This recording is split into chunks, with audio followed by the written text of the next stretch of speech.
wala ka pa rin pinagpat. Laki! Teka naman, bawal kayo dyan! Tita Eileen!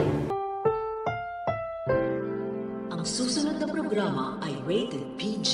Ito ay nangangailangan ng patnubay at gabay ng magulang para sa mga batang manunood.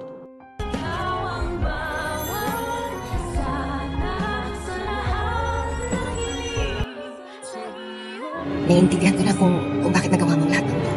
Tila ba natuluyan na itong si Carlos na mabaliw dahil lamang sa pag-ibig?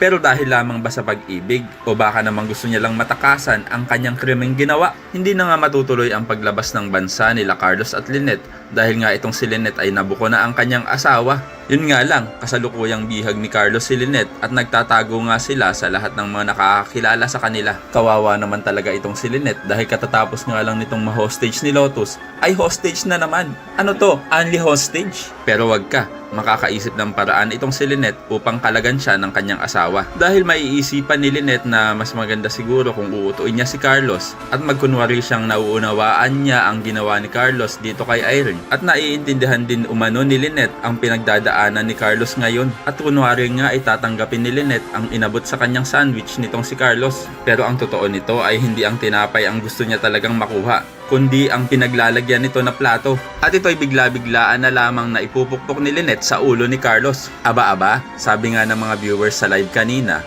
ay mukhang nangangamoy amnesia na naman. Napakababaw naman yata ng dahilan kung magkaka-amnesia itong si Carlos. Isa lamang plato, samantalang dapat ay bukol lang ang kanyang matatamo. Pero wag tayong pakakampante dahil alam naman nating itong si Derek ay laging may pa-surprise na kunwari ay paniniwalain tayo na ito ang mangyayari.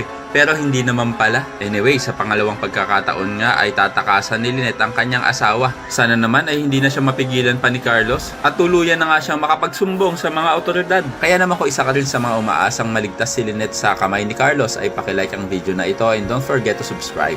Thanks for watching and see you next time. Bye-bye!